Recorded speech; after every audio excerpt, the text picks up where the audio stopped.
नमस्कार प्यारे बच्चों। तो कैसे हैं आप सभी? उम्मीद करता हूं कि अच्छे होंगे, मस्त होंगे और साथ ही साथ स्वस्थ भी होंगे। जैसा कि हम जान रहे हैं, जान तो काफी दिन से रहे हैं और उसका जो रिस्पांस है वो पिछले वीडियो में हमें थोड़ा बहुत ठीक ठाक जो है वो मिला है। अब हम कर क्या रहे हैं भैया? हम कर तो वही काम रहे हैं जो पिछले कई दिनों से करते हुए चले आ रहे हैं। जैसे कि कुछ अच्छे अच्छे टॉपिक्स हमने उठा रखे थे। किसके उठा रखे थे? फिजिक्स के उठा रखे थे। कौन सी क्लास के उठा रखे थे? 12th के उठा रखे थे। और उसको हम धीमी गति से आगे की तरफ जो है वो बढ़ा रहे हैं, क्योंकि भाई अगर धीमी गति से आगे की तरफ नहीं बढ़ाएंगे तो हम एक ही पॉइंट पर बैठे रहेंगे। ना तो हम सिलेबस पूरा कर पाएंगे और ना ही आप कुछ सीख पाएंगे, ना ही कुछ समझ पाएंगे। और 2027 का जो ये सपना बोर्ड का अच्छे नंबर का हम लेकर के चले हैं, ये पूरा होना जो है एक तरीके से मान करके चलिए कि असंभव सा हो जाएगा।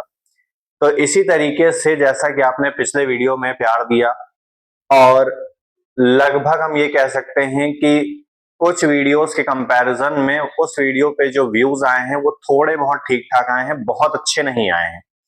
लेकिन फिर भी हम कोशिश अपनी बनाए हुए हैं कि प्रीवियस वीडियो से कुछ सीख लेकर के आगे जो है हम इस रथ को बढ़ाते हैं।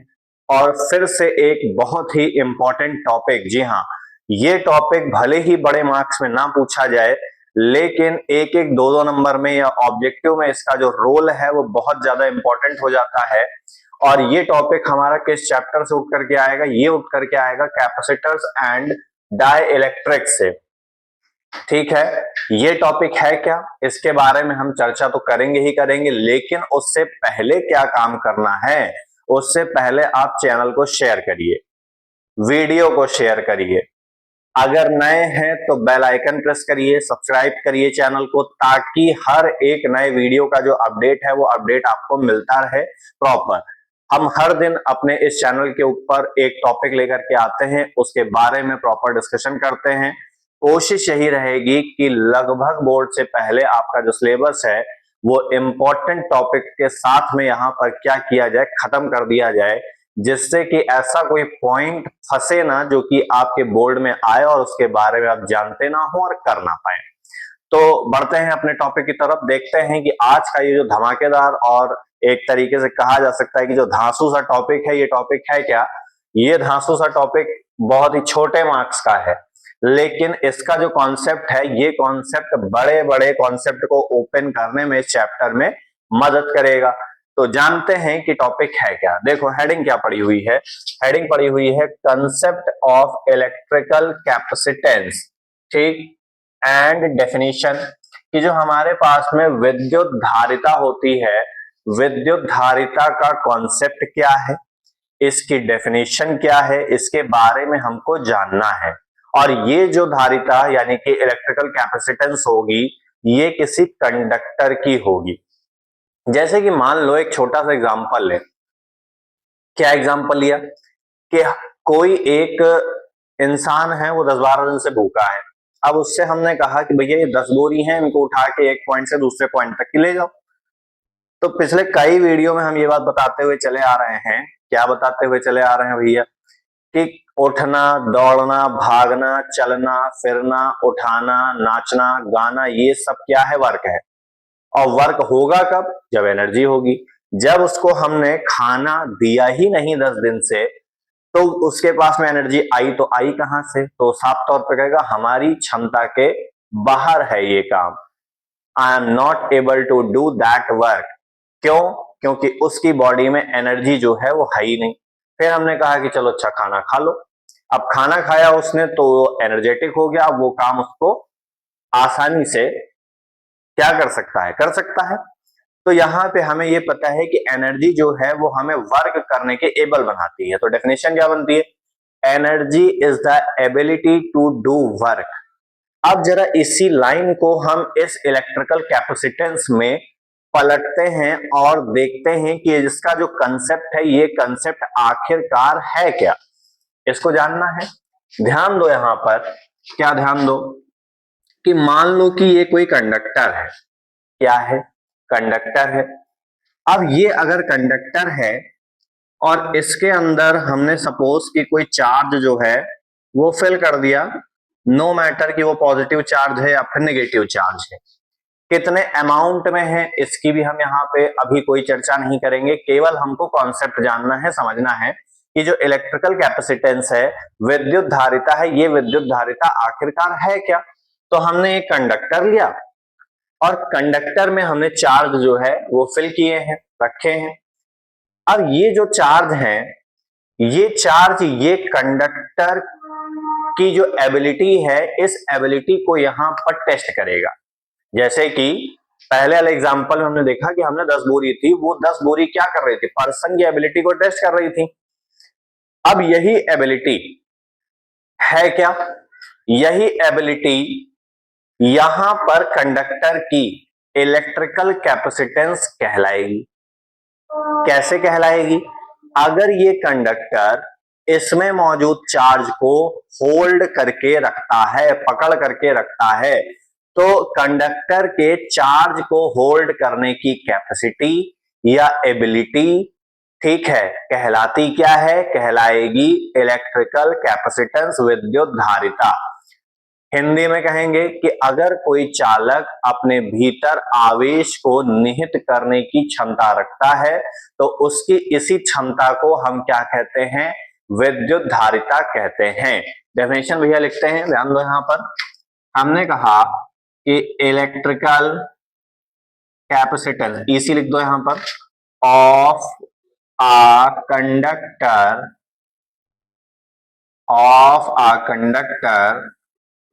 is the measure of its ability to hold charge. क्या है भैया, और कुछ नहीं है कि भाई अगर कोई कंडक्टर अपने अंदर चार्ज को होल्ड कर रहा है, ठीक है, तो वही एबिलिटी उसकी क्या कहलाएगी, इलेक्ट्रिकल कैपेसिटेंस कहलाएगी। अब ध्यान दो यहां पर, हमने मान लिया कि हमारे पास में एक कोई चार्ज है, क्यू है, ये नहीं पता कि पॉजिटिव है कि नेगेटिव है, मान लो कि चार्ज क्यू है, ठीक है, कोई भी हो सकता है चार्ज, कोई दिक्कत की बात नहीं है। अब ये जो चार्ज है, ठीक है, ये चार्ज करेगा क्या, करेगा यहां पे कि ये पोटेंशियल को राइज करेगा, ठीक है, इस कॉन्सेप्ट के अकॉर्डिंग। तो हमने ये बात कही कि अगर हमारे पास में Q चार्ज है और V पोटेंशियल है, तो दोनों ही जो है एक दूसरे के प्रपोर्शन में क्या होंगे, अगर चार्ज ज्यादा है तो हमारे पास जो पोटेंशियल है वो पोटेंशियल भी क्या होगा, ज्यादा होगा। इससे ये बात समझ में आती है कि जो Q है, ये Q हमारा V के डायरेक्टली प्रोपोर्शनल होता है, ठीक, डायरेक्टली प्रोपोर्शनल मतलब कि अनुक्रमानुपाती होगा। अब अनुक्रमानुपाती का मतलब क्या, कि जितनी नंबर्स में चार्ज है ये बढ़ रही है, ठीक है, 1 लाख हो, 2 लाख हो, 3 लाख हो, उसी के पैरेलल हमारे पास जो वोल्टेज है उसमें भी जो राइज है वो हमको देखने को मिलेगा। अब देखो यहां पर कि अगर यहां से हम ये प्रोपोर्शनैलिटी का साइन हटाएं तो एक कांस्टेंट आएगा C, और यहां पर ये V पहले से है, तो C की जो वैल्यू है वो किसके बराबर हो जाएगी, C की वैल्यू हो जाएगी Q अपॉन में V के बराबर। जहां पर ये जो C है, ये C एक कांस्टेंट है, प्रोपोर्शनैलिटी कांस्टेंट है, अनुक्रमानुपातिक नियतांक है, और इसी कांस्टेंट को हम बोल रहे हैं कैपेसिटेंस। क्या बोल रहे हैं भैया, इसको बोल रहे हैं कैपेसिटेंस बोल रहे हैं। अब यहां पर देखो, क्या देखो कि जो C है ये Q अपॉन V के बराबर निकल के आया है। क्यों निकल के आया है कि यहां पर चार्ज के कंपैरिजन में जो पोटेंशियल है वो राइज कर रहा है, बढ़ रहा है, ठीक है। तो इससे भी एक डेफिनेशन यहां पे बन सकती है कि किसी कंडक्टर का इलेक्ट्रिकल कैपेसिटेंस क्या होता है कि उसमें जो चार्ज प्रेजेंट है वो चार्ज उसके पोटेंशियल को क्या दे दे, एक राइज दे दे, ठीक है, एक जो है वो बाउंस प्रोवाइड कर दे, या फिर हम ये कह सकते हैं कि एक बूम प्रोवाइड कर दे। तो एक डेफिनेशन ये और बनती है। दूसरी डेफिनेशन क्या बनती है कि चार्ज और पोटेंशियल का जो रेशियो है, ये रेशियो हमारा C के इक्वल होता है, यानी कि कैपेसिटेंस के इक्वल होता है। ठीक है, हिंदी में क्या कहेंगे कि विद्युत धारिता किसी चालक में मौजूद किसको जो है प्रदर्शित करती है, परिभाषित करती है कि उसमें मौजूद जो आवेश है, ये आवेश उसमें जो विभव है उस विभव को क्या प्रदान कर दे, बढ़ोतरी प्रदान कर दे। ठीक है, और दूसरा यहां पर परिभाषा जो इसकी बन के आएगी वो क्या बन के आएगी कि आवेश और विद्युत विभव का अनुपात क्या होता है, विद्युत धारा के बराबर होता है। आगे ध्यान दो भैया, क्या ध्यान दोगे, तुमको ये बात पता है कि जो हमारे पास में चार्ज होता है इसकी यूनिट क्या होती है, इसकी यूनिट होती है कूलाम, और वोल्ट पोटेंशियल की यूनिट क्या होती है, पोटेंशियल की यूनिट होती है वोल्ट। तो कूलाम पर वोल्ट जो होगा, ये कूलाम पर वोल्ट 1 फैरेड के बराबर होगा। क्या होगा, 1 फैरेड के बराबर होगा। तो 1 फैरेड, हिंदी में भी इसको फैरेड ही बोलेंगे, ये किसके बराबर होता है, 1 कूलाम पर वोल्ट के इक्वल होता है। अगर हम यहां से 1 कूलाम पर वोल्ट के बेसिस पर 1 फैरेड की डेफिनेशन देखें तो 1 फैरेड की डेफिनेशन क्या होगी, 1 farad is the electrical capacitance, कि 1 फैरेड वो इलेक्ट्रिकल कैपेसिटेंस है जिसमें 1 कूलाम चार्ज 1 वोल्ट पोटेंशियल जो है वो राइज कर देता है, बढ़ा देता है। ठीक है, क्या कहेंगे कि 1 farad electrical capacitance is that capacitance of a conductor in which 1 coulomb charge rises 1 volt of potential। Simple सी बात है, इसके आगे हमको जानने समझने की जरूरत यहां पर नहीं है। हिंदी वाले जाने, हिंदी में क्या कहेंगे कि 1 फैरेड वह विद्युत धारिता है जिसमें चालक में उपस्थित 1 कूलम आवेश उसमें 1 वोल्ट विभव की क्या कर देता है, वृद्धि कर देता है। बात खत्म हो गई। अब आगे ध्यान दो, क्या ध्यान दो कि अगर हम इसकी कुछ यूनिट की बात करते हैं भैया, जैसे कि माइक्रो फैरेड, पिको फैरेड, इस तरीके से, तो यहां पर ध्यान दो कि 1 माइक्रो फैरेड, म्यू एफ का मतलब माइक्रो फैरेड, ये हमारा 10 की पावर -6 फैरेड के बराबर होता है।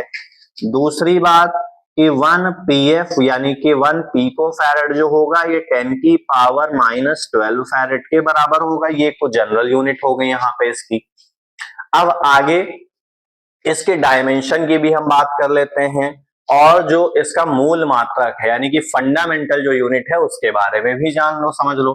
देखो तो यहां पर सबसे पहले इसकी डायमेंशन, ठीक, तो डायमेंशन भैया क्या होगी, डायमेंशन होगी इसकी m इनवर्स l की पावर -2 t की पावर 4 a की पावर 2। ये इसकी यहां पर डायमेंशन जो है वो बन करके आएगी। अब यूनिट की बात करते हैं, फंडामेंटल यूनिट यानी कि मूल मात्रक इसका क्या होगा, तो m का मतलब किलोग्राम, kg की पावर -1, और l का मतलब लेंथ से है तो मीटर की पावर -2, टाइम का मतलब सेकंड, t का मतलब सेकंड से है तो सेकंड की पावर 4, और a का मतलब यहाँ पे एम्पियर से है तो इसको हम यहाँ पे a ही लिख देते हैं, जिसका मतलब एम्पियर होगा। ये इसका यूनिट यहाँ पर बन करके आएगा। तो आज के इस लेक्चर में बहुत छोटा सा ये वीडियो है जिसके बेसिस पर हमने ये बात जानी है, समझी है, क्या समझी है, क्या जानी है कि जो कंसेप्ट है इलेक्ट्रिकल कैपेसिटेंस का, ये कंसेप्ट आखिरकार है क्या, इसकी डेफिनेशन क्या है, और इसका फॉर्मूला क्या बनेगा। फॉर्मूले के साथ साथ इसके कुछ दूसरे हमारे पास में यूनिट्स हैं, वो क्या बनेंगे, 1 फैरेड की डेफिनेशन क्या होती है, डायमेंशन क्या होती है, और हमारे पास में इसकी फंडामेंटल यूनिट जो है वो क्या होती है। ये सब चीजें हमने जो है आज के इस वीडियो में जानी है, समझी हैं। एक बार फिर से इसको रिकैप कर लो, क्या है भाई कि इलेक्ट्रिकल कैपेसिटेंस और कुछ नहीं बल्कि एक कंडक्टर की एबिलिटी है जिसमें कुछ चार्ज को वो क्या करता है, होल्ड करता है, यानी कि अपने में निहित करता है, उसी को इलेक्ट्रिकल कैपेसिटेंस कहा जाता है। इसके अलावा इसमें कुछ नहीं। फिर Q जो है वो डायरेक्टली प्रोपोर्शनल है, मतलब कि जितनी अमाउंट में हमारे पास चार्ज होगा उतने अमाउंट में जो पोटेंशियल है वो पोटेंशियल इंक्रीज करेगा, बढ़ेगा। तो यहां से प्रोपोर्शनैलिटी का साइन हटाया तो Q is equal to C V I, यही C जो है वो Q अपॉन V के बराबर होता है। तो एक नहीं दो डेफिनेशन यहां से और बनी क्या, कि इलेक्ट्रिकल कैपेसिटेंस एक कंडक्टर का और कुछ नहीं कि उसमें मौजूद चार्ज जो है वो जो पोटेंशियल, उस पोटेंशियल को क्या प्रोवाइड करता है, राइज प्रोवाइड करता है, या फिर चार्ज और पोटेंशियल का रेशियो इलेक्ट्रिकल कैपेसिटेंस के क्या होगा, बराबर होगा। सिंपल सी बात है। फिर हमने यूनिट देखी तो फैरेड जो है वो जनरल यूनिट होती है। वैसे तो यहां पर ज्यादातर जो यूनिट यूज होगी वो क्या होगी, कैपेसिटेंस की फैरेड यूज होगी। तो 1 फैरेड के डेफिनेशन निकालने के लिए हमने क्या किया कि 1 कूलम चार्ज लिया, 1 वोल्ट पोटेंशियल लिया, तो ये 1 फैरेड के इक्वल आया। तो 1 फैरेड जो है वो और कुछ नहीं, 1 कूलम चार्ज क्या काम करेगा, कंडक्टर में 1 वोल्ट पोटेंशियल को राइज कर देगा। यही जो है हमारे पास में 1 फैरेड इलेक्ट्रिकल कैपेसिटेंस को क्या करता है, डिफाइन करता है।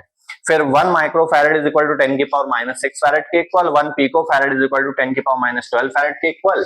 डायमेंशन देखी, m की पावर -1, l की पावर -2, t की पावर 4, a स्क्वायर। इसी के बेसिस पर ये फंडामेंटल जो है वो यूनिट है। ठीक है, तो आज के इस वीडियो में इतना ही। अगर वीडियो अच्छी लगी हो तो चैनल को लाइक, शेयर, सब्सक्राइब और कमेंट और साथ ही साथ बेल आइकन को प्रेस जरूर करें, ताकि हर एक नए वीडियो का अपडेट जो है वो आप तक की पहुंच पाए।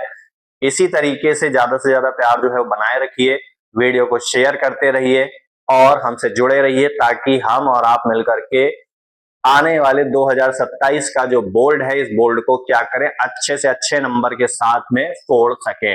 हालांकि फोड़ेंगे तो आप ही, हमारा काम है डायरेक्शन देना, बाकी आपका ही जो है यहाँ पर पूरा का पूरा एफर्ट रहेगा। तो मिलते हैं नेक्स्ट वीडियो में अगले कॉन्सेप्ट के साथ में। धीरे धीरे इसको हम आगे की तरफ बढ़ाएंगे। बहुत बहुत धन्यवाद।